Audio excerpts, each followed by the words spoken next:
ಇದೆ. ಇದೇ ಜಿಲ್ಲಾ ಪಂಚಾಯತಿಗೆ ಸುಮಾರು 16 ಬಾರಿ ಅರ್ಜಿ ಕೊಟ್ಟಿದ್ದೀನಿ ನಾನು.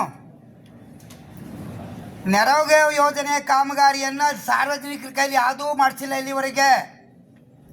ಎಲ್ಲ JCB ಯಂತ್ರಗಳಲ್ಲಿ ಮಾಡಿ ಸುಳ್ಳು ಬಿಲ್ ಮಾಡಿದ್ದಾರೆ.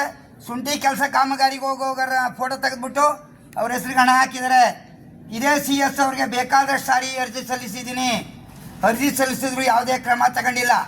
ಕೆರೆ ಕಟ್ಟೆ ಕಾಲುವೆಗಳನ್ನು ರೈತರು ಮಣ್ಣನ್ನು ಸಾರ್ವಜನಿಕರು ಮಣ್ಣು ತುಂಬ್ಕೊಳ್ಳೋ ಜಾಗಕ್ಕೆ ಸಾಕ್ಷಿ ಗುಡ್ಡೆ ಮಾಡಿ ಪಂಚಾಯಿತಿಯಲ್ಲಿರ್ತಕ್ಕಂಥವ್ರು PDO ಸಮೇತ ಸೇರಿದಂಗೆ ಸಾಕ್ಷಿ ಗುಡ್ಡೆ ಮಾಡಿ ಸುಳ್ಳು ಬಿಲ್ ಮಾಡಿದ್ದಾರೆ. ಇಂಥದಕ್ಕೆ ಬೇಕಾದಷ್ಟು ಸಾರಿ ಅರ್ಜಿ ಕೊಟ್ಟಿದ್ದೀನಿ. ಅದ್ರ ಬಗ್ಗೆನೂ ಯಾವುದೇ ಕ್ರಮ ತಗೊಂಡಿಲ್ಲ.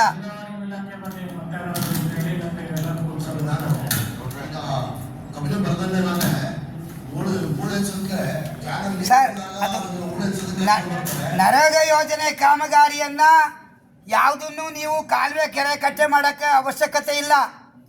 ಗ್ರಾಮದಲ್ಲಿ ಡ್ರೈನೇಜ್ಗಳು, ಡಕ್ಗಳು, ಕಾಂಕ್ರೀಟ್ ರಸ್ತೆಗಳಿಗೆ ಉಪಯೋಗಿಸಿ ಸುಳ್ಳು ಬಿಲ್ ಮಾಡಿ ಸುಳ್ಳು ಕಾಮಗಾರಿಗಳು ಮಾಡಿಸೋದಕ್ಕೆ ಸರ್ಕಾರದ ಹಣ ಬಲು ದುರುಪಯೋಗ ಆಗ್ತಾ ಇದೆ.